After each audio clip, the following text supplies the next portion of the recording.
谁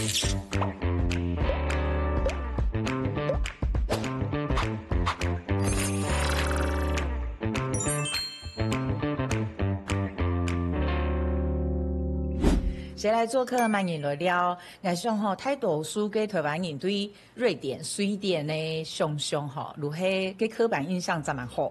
不过其实冇嘛了解，吼，每面都有可能係 I 开头的家具，吼 V 开头的茶，也算 H 开头的商务也得哦，吼啊。不过呢，有一个台湾人吼，伊对瑞典的了解真蛮全面，啊，写嗰度文章，拄好咩係伊嘅拓展吼，啊，冇想到已經係行業，吼，今日嘅來賓就係瑞典劉先生劉金恒，歡迎你。大家好，主持人好，係我係劉金恒，我係闽南嘅客人。嚟澳洲嘅瑞典13年嘅，13年啦，係。我嘅爸爸係闽南嘅客人，媽媽係高雄太素嘅福佬人。哦，我唐也是哈法，但唔谈讲，不知道不太会讲，对，但是都听得懂，因为小时候家里都是讲客语。哦，没咁差金恒，如何发心思，练了一团哈法，对，没错。不太敢谈吼，不过我想嗰度，观众朋友怕如何人嘅读者哦，啊，今日应该永恒可以有唱动来到一片同人分享嘅故事。对，也很荣幸，就觉得说哇，是我自己还是自认我是客家人，对，所以有这个机会可以跟大家分享一下，就是全世界客家人在海外有各种不同的生活的面貌。嗯，很好。啊，我哋共用也节目呢，都会用金恒带来嘅小物来认识。对对对。我哋都唱小助理先帮我哋提供，跟他是金恒带来嘛嘅，我帮我哋认识一个。一种。哦。等真哦，一种胸片，刚刚如黑小的就是你咯。对，那是我，那个改爸爸。哦，屯爸爸。呀，护背后护背后你黑带到瑞典的哈？没错没错，这个是我在瑞典那边，就是我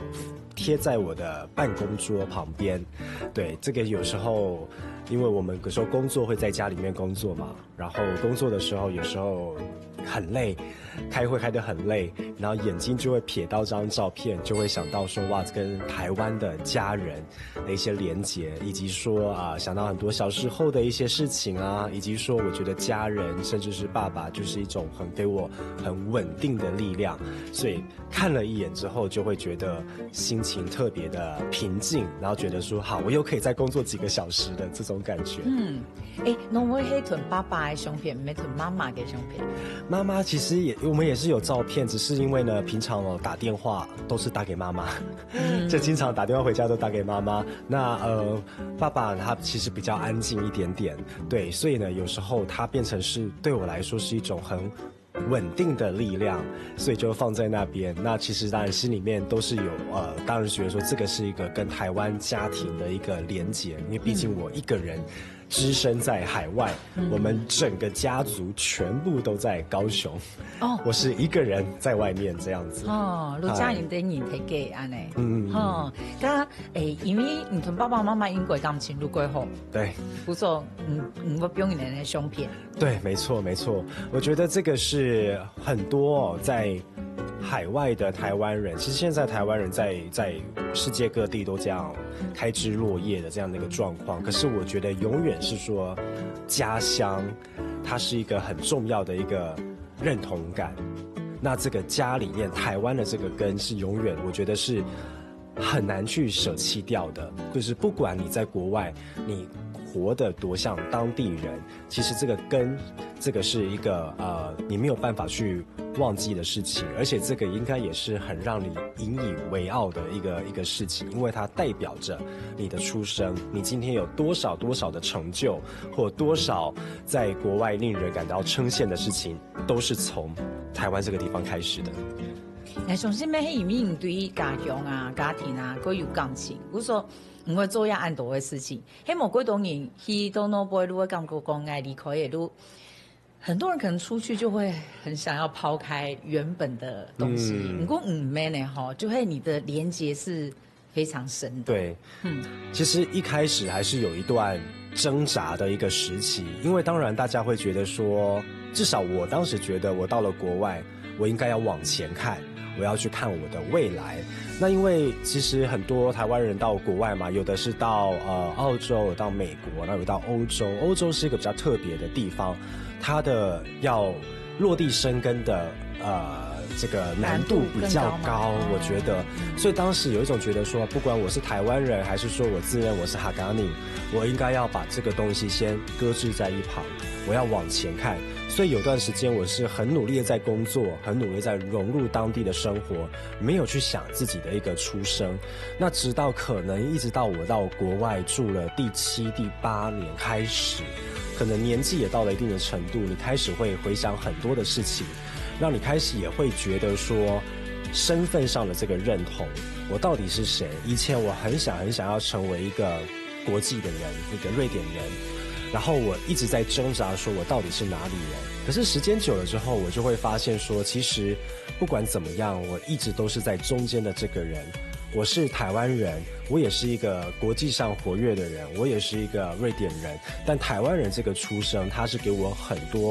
很多的一个养分哦，这种文化上的养分。比如说我从小到大，我是生长在客家还有闽南这2个文化当中，所以每次呢要回阿胎的家里面，跟回妈妈那边的外婆家，他给的这种文化的能量是很不一样的。所以从小时候就可以在这2个文化当中去游走。我觉得其实它也是帮助我在长大之后，在台湾和瑞典还有跟各国人交流的文化当中游走。然后最后一点是说，也是关乎到说，其实现在整个国际上大家都在讲求说你的根源，大家已经开始在慢慢看说这种多元文化之下大家如何共存。但是你要多元文化共存，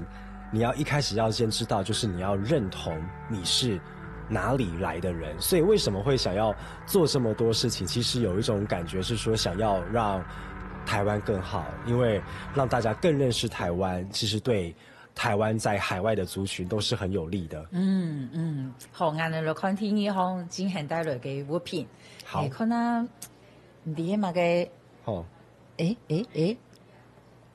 一包東西，以為會是水電的東西，結果唔係呢。那個小包包裡面可以再打開，小包包裡面有其他的東西，各種哎，各種的香火，這個護身符啊，很多哎，對，一片有6根哎，對，它是我在台灣的時候各個不同的時期，從爸爸媽媽，從阿公阿嬷，從朋友身邊拿到的各種的護身符。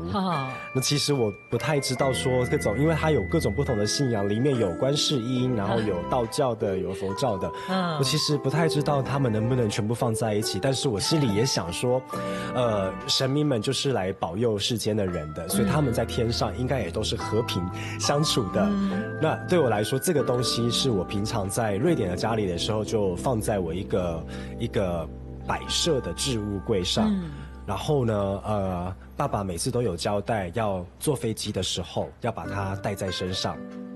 以及是說每次要回台灣的時候一定要帶着它，因為可能會再回到這些廟裡面重新的過個爐。不是說當年旅遊哦？對，都有。每次回去祭祖的時候，你真的都有做到這樣？有，只要有帶着都會去過一個爐。那對我來說，其實我覺得其實大部分的時候台灣人都是有一定的信仰的，就是你可能不是說真的信什麼宗教，而說相信說有一股保護的力量。那對我來說，這些護身符們它代表的是台灣家人給我的支持，台灣家人對我的一個保護，以及台灣家人對我的一種保佑，所以帶在身邊它是有一種很安心的感覺。我還記得有幾次就是忘記帶到，然後在坐飛機的時候心情特別的忐忑，覺得說哇，這次沒有帶回家，過了的那個香火是不是保護力會不夠？對，哇，剛過會出現你就很喜情的人呢，就是你看台灣好多東西都是跟家很有關，跟家也有關。然後這個事情我曾經也有給我的瑞典朋友看過，其實瑞典是一個不是很重视信仰的国家，大家可能会很讶异，它是基督教立国，但是它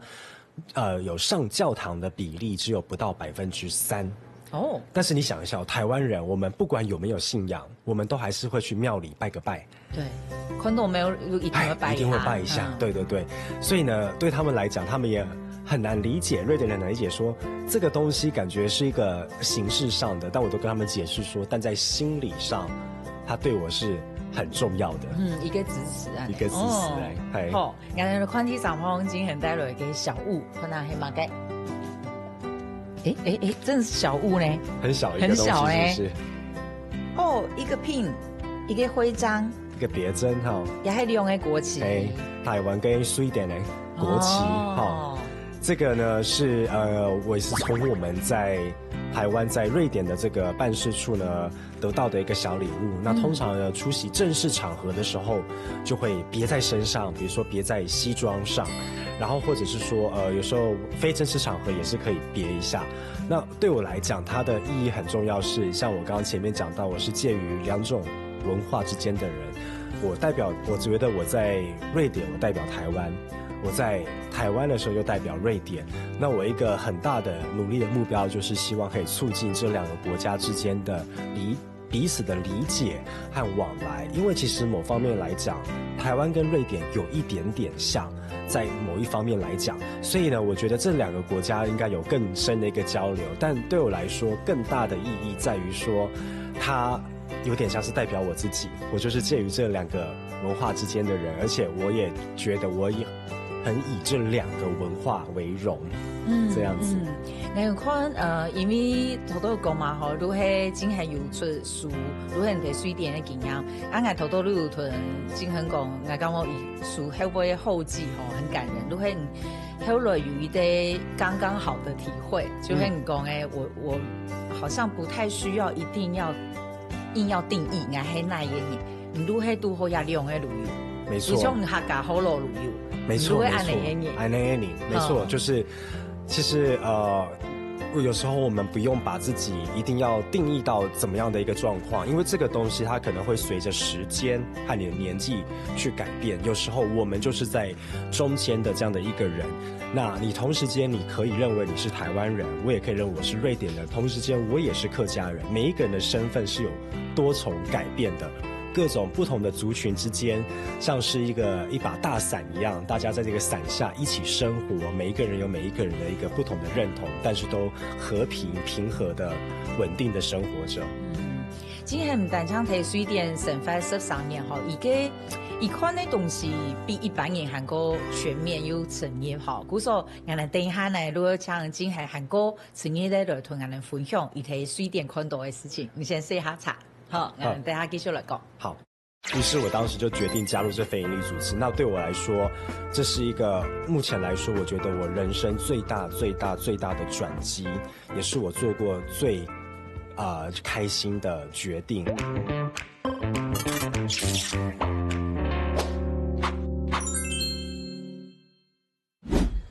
谁来做客？慢言来了，今日来草料的是瑞典刘先生，好刘金涵。到金涵讲到伊睇水电的时间，因为是3年的嘛，我对家乡还是非常有感情。比如说伊嗰度小物吼，如係同爸爸的相片啊，那个护身符啊，也的。不过呢，那个部分更加如果像金涵同安的小嘅，你不只是在瑞典，一開始係去讀書嘛，後來睇嘅這條路，其實你做的工作咩，就蠻貼片的吼。對，沒有錯。我曾經呢，大概有8年到10年的時間，都是在幫一般的企業、私人企業工作，瑞典商啊這些。然後我的這個背景呢，是行銷公關之類的背景，然後也有曾經幫美國的公司工作過，對。然後台灣人我睇水電前面多條路，應該不容易吧？我那個時候覺得不容易，因為那個時候有做這樣事情的人非常的少。那因為沒有以前的人的經驗，所以對我來說就是我有一種個性，就是說，沒有人做過，那我更要去做做看。剛當初我想要去水電讀書，也是因為沒有人去嘛。對，當時也覺得說我要去一個比較不一樣的地方。所以那个时候，因为大家可能很多人的出国的选择可能会是美国、英国、澳洲这样，那我就想说，我想要去一点比较不一样的地方。然后小时候的时候，我其实很喜欢看地球仪。小时候买妈妈幼稚园的老师，所以小时候我很多的时间是在幼稚园里面。我最喜欢转地球仪，我转到是每一个国家的首都我都背得出来。然后那个时候就对于北欧这一块感觉到很新奇，因为知道的资讯太少了。我们现在在讲的是15、16年前，那时候准备在决定的时候，所以就决定去了那边了。对，就是说 CC 时节就奠下这个种子哦。对对，他也如果讲过，我会去的我比较陌生的所在。没错没错。哦，古总从 C 就按呢哈，就很敢挑战那你。我觉得好像一方面是，但是我不会是那种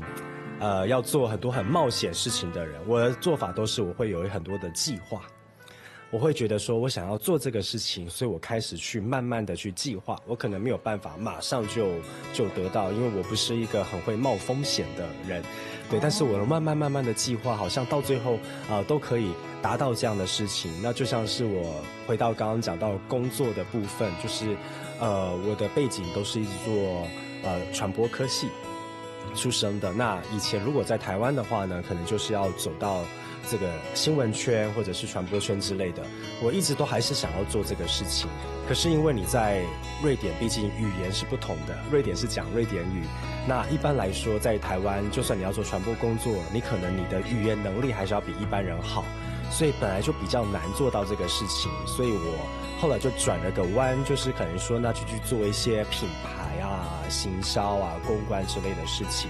那可是呢，后来呢，也是到了国外，大概第7、第8年之后，也就开始在网络上开始写一些瑞典的事情。所以一方面来讲，也是做到了有点类似像是新闻或传播这样子的事情。所以包含很多时候我在跟现在在一些瑞典的年轻的台湾人，跟他们在讲辅导他们的职涯的时候，我也跟他们说，我每次我很想要什么事情，在当下可能得不到，可是你过了2、3年、3、4年之后，后来我都还是达成目标了。那我自己的解释是说，当你很想要那个东西的时候，你每一天前进的方向就会往那个方向前进，潜移默化当中，你会慢慢的去努力实现。所以有时候不要觉得说一开始得不到很气馁就要放弃，就要转换跑道。有时候坚持到最后，你最后想要得到的事情，有时候感觉整个宇宙潜移默化当中都会帮你得到。一开始有按多年在上面被公司上班，后来呢，我转到过非营利组织呢。对，就是在疫情的期间，那个时候大家都过得很苦闷。在台湾可能大家过得还可以，因为台湾的疫情控制得很好。但是在国外呢，在瑞典那边，这个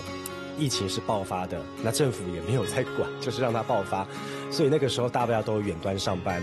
远端上班就是你每一天一睁开眼睛就在电脑前面就开始工作。那个时候帮一个很大型的美国公司工作，每一天要看的就是数字、看业绩，然后做很多事情。然后有一天我就开始想到说，我每天我到底在干嘛？我一天花这么多的小时还加班工作，就为了一个老板赚钱。那这个老板他到底有做对世界很有益的事情吗？如果没有的话，我是不是成为一个帮凶？我在帮他做对世界不好的事情了？那直到有一天我在滑社群媒体的时候，我看到一个矽谷有一个很知名的一个行销人才，他后来他转去做非盈利的事业了。他说了一段话，让我觉得到目前为止都还是觉得非常的有道理。他说，如果我有办法用我行销的能力去说服大众购买一些产品或购买一些很复杂的一些科技的解决方案的话，我为什么不能用同样的能力去说服大家关注世界上正在发生很严重但是却没有人去解决的问题呢？所以他决定说他要换这个跑道做这个事情。然后这个事情就启发了我就觉得说好，我也要做这事情，我也要换工作。然后有时候我觉得很多事情是天时地利人和。在那个时候瑞典那边有一个当地的非营利组织，我知道他们很久了，他们基本上没有在开缺，很少在开职缺，因为非营利组织本来的规模就很小，他们忽然就开了一个缺，然后我就去应征，然后两边都谈得很开心，但是遇到最大的困难就是说，人家说，由奢入俭是很难的，因为美国公司给的薪水很不错。那非营利组织那个时候我算下来，当时美国公司给我的底薪加奖金加股票，综合下来之后，每一个月如果我要加入这非营利组织，我的薪水会少40%，就几乎要砍半了。那个时候我就很挣扎，因为没有钱也万万不能。但是我告诉自己一个事情，人生其实很长，也可以很短，所以过得开心非常的重要。如果我觉得现在我在做的事情没有让我开心，我也觉得它是一个不是那么好的事情，那我应该要去多方的尝试，反正不喜欢可以再换其他跑道好了。于是我当时就决定加入这非营利组织。那对我来说，这是一个目前来说我觉得我人生最大的转机，也是我做过最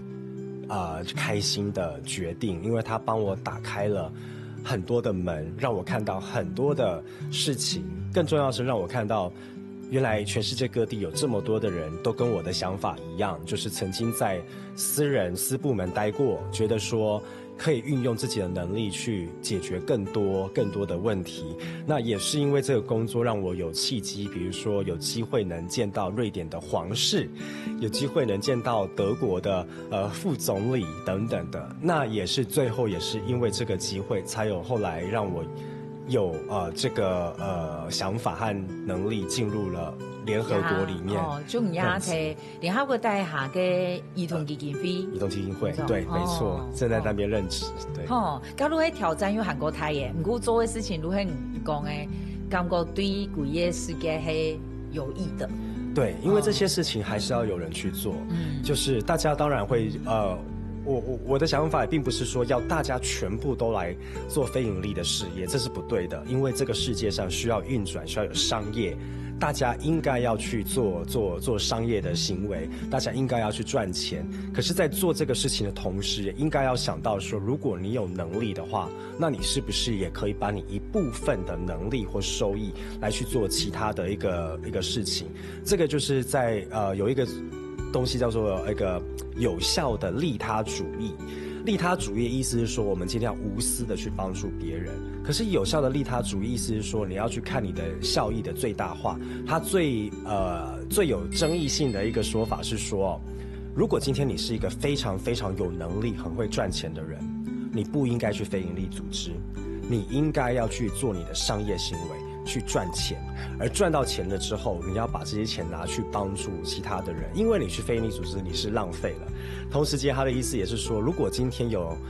100個人都在做同一個慈善事業的話，那是一個浪費的行為，因為他可能只要10個人就好了，其他的人要去做其他的事情。所以這個有效的利他主義對我來講，它是也是一個很大的一個哲學精神。所以我經常也在想說，我的時間上要怎麼樣去運用，包含是說我後來發現說，如果我往回想的話，你看我以前決定要去瑞典的時候，覺得說哇，全部人都去美國，那我去開創一個不一樣的地方。瑞典這邊很少台灣人，那台灣人在這邊需要能見度，這也是我現在正在做的事情。咁唔過唔嘅條路，無論你睇商業盤係非營利組織，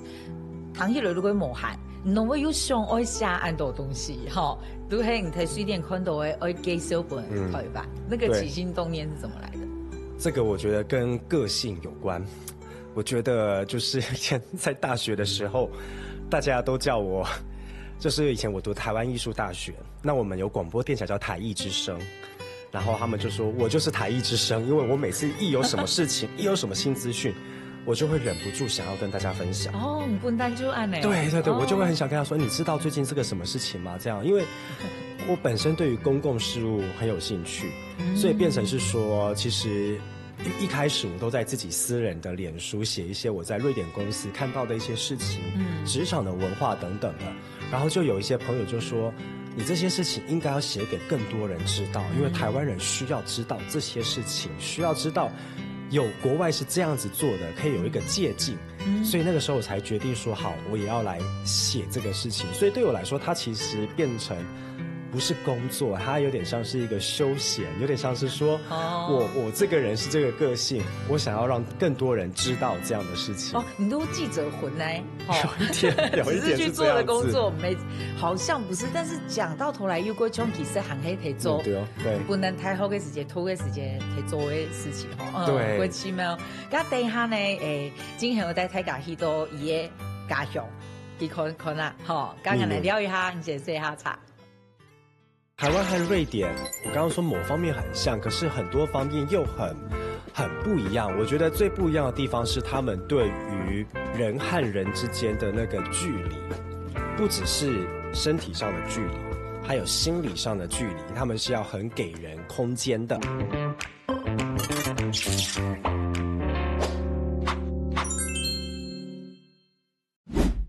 其实我是在高雄市出生长大的嘛，所以这边其实是我爸爸，然后他小时候长大的地方，然后以及说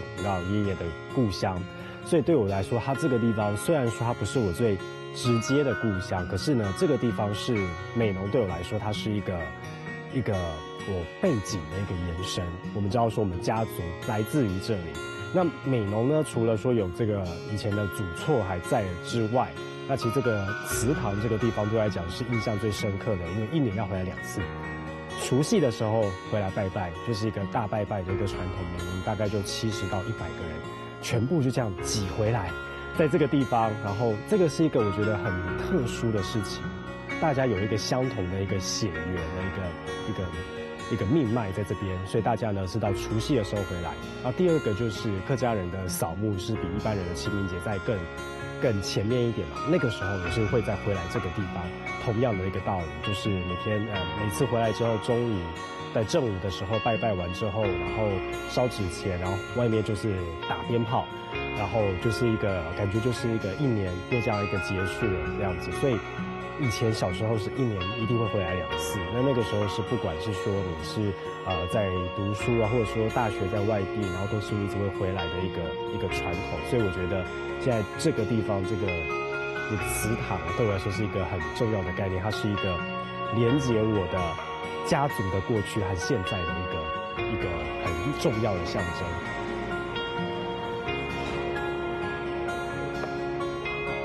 谢谢啊。就因为其实我觉得这些菜就是每次回来祭祖完，然后拜拜完之后回来，就是基本上会来这间店，这个是记忆当中，然后大家会做一个很大的圆桌，会点着满满的一桌，然后会有这个板条。爸爸、爷爷这边讲到说，我们家以前是从广东梅县的蕉岭来，所以对我来讲，尤其是我们这种已经在国外住了10几年的人来讲，它其实有时候我觉得说乡愁是一个非常抽象的一个定义，你有时候乡愁想起来，你可能脑中想过的是几个画面，那美浓就一直在一个画面里面，所以我觉得好像美浓这边的子弟或客家子弟在全世界开枝落叶，然后你经常也会自己会定义说你到底是哪里的人，可是我觉得这个原乡以及说你自己家人的故乡这个概念，它其实是对我来讲它会越来越重要的，因为它是有一种在你心中，对我来讲像是一个定心丸，会让你知道说我们的根源，我们的根从哪里来的感觉。谁来做客慢饮来聊？今天来抽聊的是瑞典刘先生刘金恒。我们很少有这种title哈，就是一个title一讲，大家可能都还蛮知道的。过去吗？然后刚刚呢，金恒是土台家去都唔嘅家乡。密牛。而且我问金恒，其实你过家几耐呢？一年会几耐？200。对，其实蛮长的，就是回来这边看家人最主要，然后也是重新感受一下台湾的文化。其实，在台湾还是比较自在，虽然说在国外这么久了，但是有时候还是会觉得自己好像是个局外人一样。那回到台湾还是一种比较自在的感觉。虽然说很多时候台湾因为变化的很快，有时候也会觉得自己在台湾好像是一个外国人一样，呼应了我前面讲的，好像我是两边站在中间的人。你一开始出国的时间啊，你是那种会很想家的人吗？一开始好像还好，因为很新奇。对，很新奇。然后我也是一个比较独立的人，所以一开始我都会觉得说，做了这个决定，那就要努力的去了解它，去享受它。那当然是说，我觉得每一个人出国都有所谓的甜蜜期，然后最后有一个撞墙期，最后才有一个融合期。那这个我都已经经历过了嘛？哦，你就已经都会一个刚刚好的融合期。没错。你睇水电看到嗰道事情啊，相信读者看到如果讲过，很有趣，就係你嘅觀察係非常專業嘅。啊，今天有講出國嘅時間，如果考屯當地嘅水電嘅，希望伊能對菜地有乜嘅想法。啊，屯一條事情介紹俾台灣。嗰時候我發現一兩片，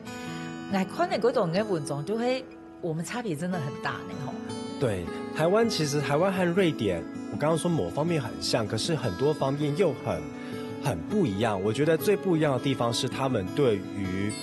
人和人之間的那個距離，不只是身體上的距離，還有心理上的距離，他們是要很給人空間的，就是我們不要去打擾別人的隱私。我講一個每天都一定會做的事情好了。我們大部分人在瑞典都是住在公寓裡面，在首都斯德哥爾摩公寓裡面。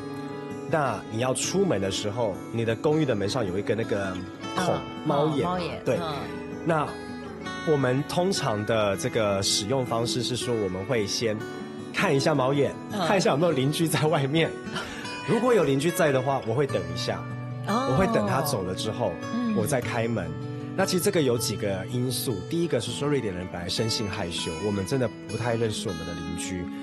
然後我們也不想打擾他們，而是第二個是說要給彼此空間，因為有時候你要出門的時候匆匆忙忙，有沒有要穿鞋子帶包包，可能又忘記這個忘記那一個，然後出門的時候忽然你的鄰居又開門了，你好像又要聊個幾句，感覺又會耽誤到時間，所以它其實是一個表面上感覺很冷淡，但其實它實際意義是為了要給彼此空間，要給彼此尊重，以及說那個疫情的期間我們不是都要有一個安全距離？瑞典不用，因為我們本來就是這樣的距離。我們要等公車有沒有？或等捷運那個排隊的距離，可能就是主持人，你看我這麼對，因為你靠很近的話，人家會開始不舒服，會開始四顧環顧，說你為了什麼要靠我這麼近？以及是說我們在坐公車還坐捷運的時候，除非真的是人擠到不行，不然的話鄰座通常我們都不坐，我們寧願站着也不要坐，所以它是不太一樣的。然後瑞典人對於家庭家族很有趣哦，大家會想說我們有 IKEA 這種家居品牌，我們瑞典應該是對於家是很有感情的，但他們的感情僅限於這個所謂的核心家庭，所以他們跟於爺爺奶奶那一輩或其他各種親戚，不會像我們台灣，尤其是那種哈嘎寧，我們大型的宗族家族的概念，他們沒有，他們就是小家庭。他們時間到18歲左右，父母就差不多會把小孩子趕出去了。他們是歐洲最早把小孩子趕出去的國家，他們覺得就是時間到了，你就要去組你自己的家庭了。我爸爸媽媽我要自由了。你可是希多貝啊，最大的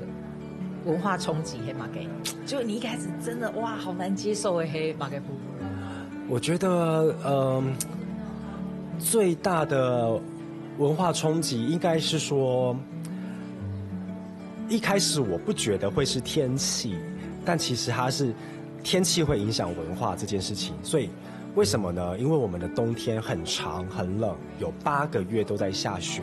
那最嚴重的時候是可能是11月到1、2月那個時候，那個不是冷，那個除了冷之外是黑。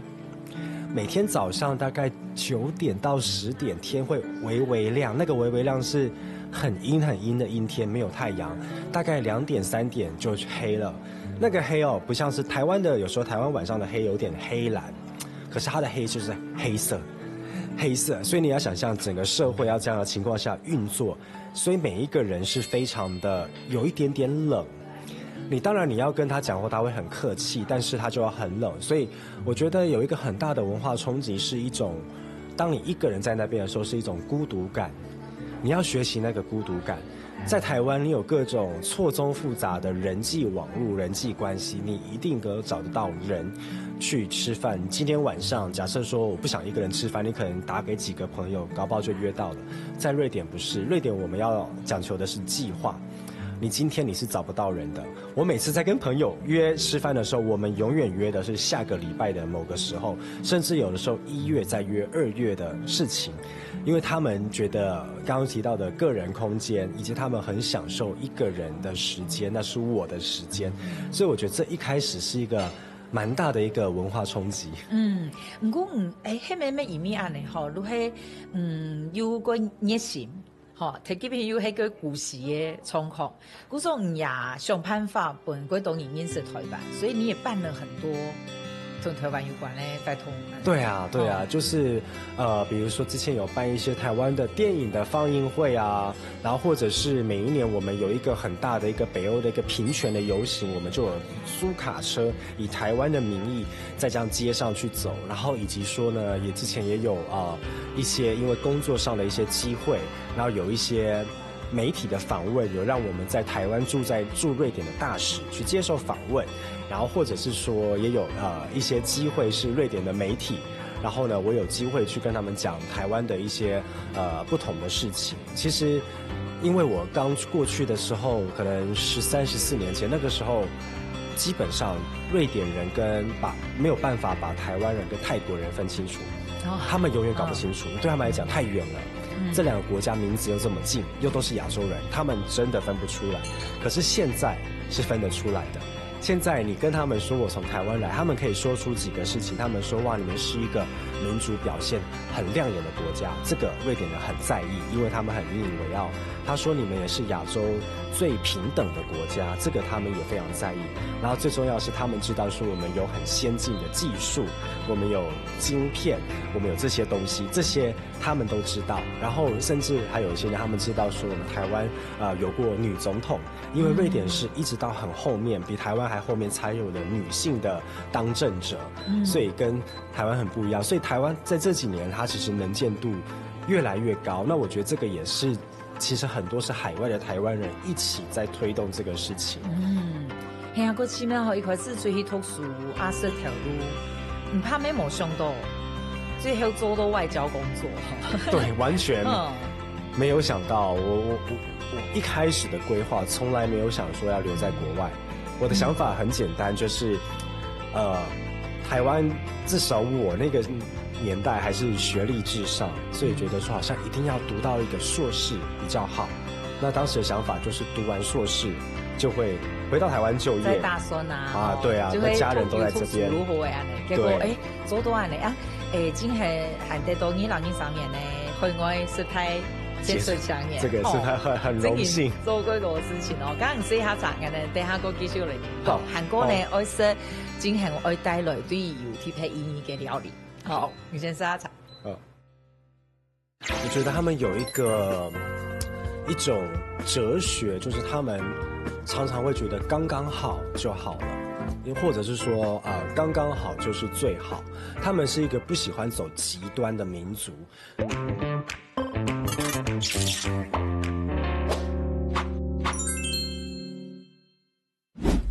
谁来做客？慢言来了，今日来草料嘅来宾係瑞典劉先生劉金恆。頭多金恆已經分享有幾多嗬，伊睇瑞典嘅 TV 啊，一個最美嘅部分呢，都係愛食金恆帶來對伊有特別意義嘅料理。原來像小樹林木本案呢，可能是係馬嘅，應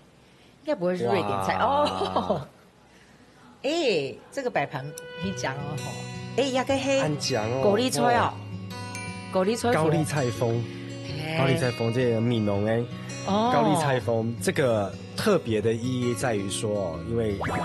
客家人很重視家庭傳統，然後很喜歡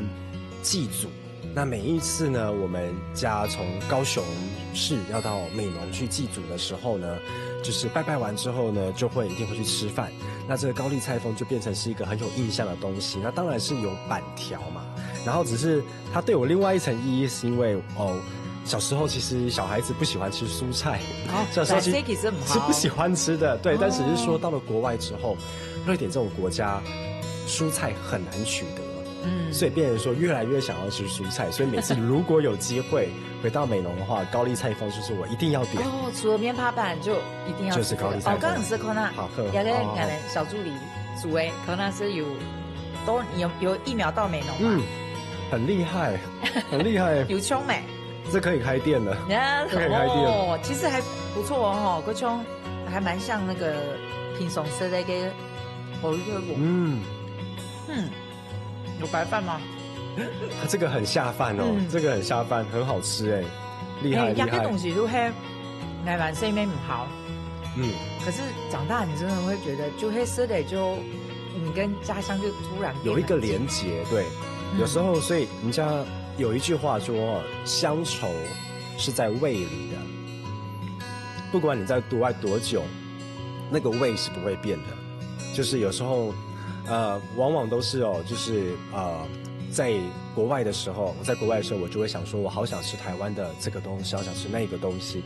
然后可是呢，每次呢，一旦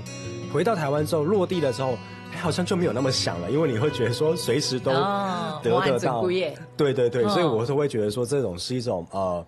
最美丽的一种乡愁，就是想到的时候，有时候人家说乡愁是在胃里翻滚的，这个是一个道理。因为你出国啦，我带大同电锅啊嘛，给没有？有那个大同电锅已经用了13年了，用不坏。真的呢，这个是每一个留学生都会。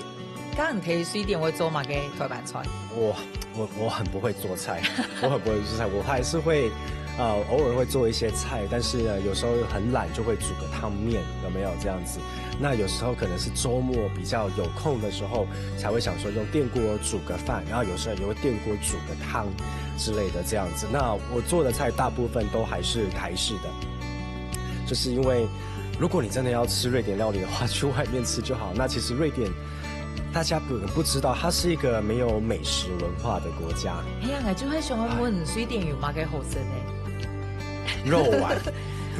肉丸这个东西，其实每一个国家都有这种东西。你看台湾狮子头也是一种肉丸，对不对？对，因为瑞典它其实不是讲求美食文化的地方，因为它天气冷，它的物产没有那么丰富，所以你想一下，台湾其实是一个非常肥沃的土地。你看我们的水果，我们的蔬菜，我们的各种的作物，是要什么都吃什么的。其实瑞典没有，所以他们就没有机会发展出这种各种不同的菜肴。这样，你看台湾小小的一个岛，然后各个县市有各个县市的特色的料理，这样子，这是蛮不容易的事情，我觉得。你睇水电研究啊，你觉得你好多以来呢？你觉得对你亲有影响黑马给什么事情？你觉得从他们那边学习到，对你其实蛮有影响？可能是做人处事，或者是我觉得他们有一种哲学，就是他们常常会觉得刚刚好就好了，或者是说刚刚好就是最好。他们是一个不喜欢走极端的民族，所以每次比如说我们在工作上以前做行销嘛，经常有时候要办完一个活动，或是要给顾客一个意见表那种，就是说你对这事情满意吗？有1到5好了，瑞典永远就是3。所以每次出来都是在3，他们绝对没有人填1，也没有人填5，他们自己都在嘲笑这个事情。他们不喜欢极端，他们不喜欢也没有，我们通常不会1，可是我们可能会5。他们也没有他们也没有说，也没有到很好，他们就觉得他们很崇尚一种刚刚好的一个哲学，就是简单就好了，够用就好了。所以你看看瑞典出来的牌子，像 IKEA， 它就是一个实用。你说它美观吗？可能在美学角度上，可能是这几年才有这种简约风。对，可以用，刚刚好就可以了。那这个人和人之间的相处，其实也是很舒服的，因为他会尊重你的隐私，他也不会想要一直去推你。那通常我们在认识人的时候我觉得台湾可能就很喜欢聊天，会聊说，那你是做什么的？那你现在几岁？你住哪里？你有没有小孩？这些。我们在瑞典刚认识人很少会这样，除非你真的是别人介绍，觉得说可以多认识一下，不然不会到这样。所以通常都是会自己提起，包含在瑞典很多的时候跟同事之间的相处，就是你可能你没有问他，或他没有说，你可能跟他工作了半年，你都不知道他到底是结婚还是单身，他到底是瑞典的本地斯德哥尔摩人还是从哪里来的。这些都不会知道，他们就是一种刚刚好的哲学。那其实它翻译成台湾的这种感觉，有点像是中庸之道，或者是你要知足就可以了。但我想要说的是说，其实每一个国家它有它背后的独特的历史和文化的脉络。它今天是这样子，就像人家说罗马不是一天造成的，它有它背后的脉络。所以我们现在看到它好的地方，我们却没有看到他们人民付出了什么，人民牺牲了什么，以及他们为什么会这样。所以不要一直去羡慕国外有多好，我们应该要去看人家是怎么样得到这个东西，再来思考对台湾对我们自己的国家是好的吗？我们不一定要走一样的路，我们要走出自己的路。瑞典当年也是在独排众议走出一个社会民主主义的路，在1960年代那个时候都没有人想到这个事情，他们国家可以发展到这样。那所以我觉得不用去一直去羡慕别人，然后台湾也不用好像觉得说啊，每一个好像别人的生活过得比我好，没有啊，你去想一下自己的。我觉得每天要想一下这种刚刚好的哲学，就说我现在自己身上有什么，我是不是觉得应该不错了？那如果我想要更多一点什么东西，我是不是还要做什么努力？那如果不要做那个努力的话，我现在是不是也很开心？所以就是我觉得对我来说，瑞典和台湾这两个不同的文化给我一个交互影响，然后让我会很想要把瑞典更多的介绍给台湾人，然后也把台湾更多介绍给瑞典，这样子。人讲我唔见他对你去家嘅重台，能够唔想去做嘅事情，对外好像真的都有请到一个嘟嘟好哈，都系一个平凡掉，唔过唔系按好上。係想講愛做乜嘅事情哈，你已經有，因為一開始唔講嘛，唔愛做乜嘅，唔會選第一把好。而家有想下一步會做乜嘅？下一步我以前呢，之前講過，我是一個很喜歡計劃的人。那我以前都會計劃說，我什麼時候要做什麼事情，什麼時候做什麼事情。可自從我人生轉入了非盈利、非政府這個美麗的轉彎之後呢，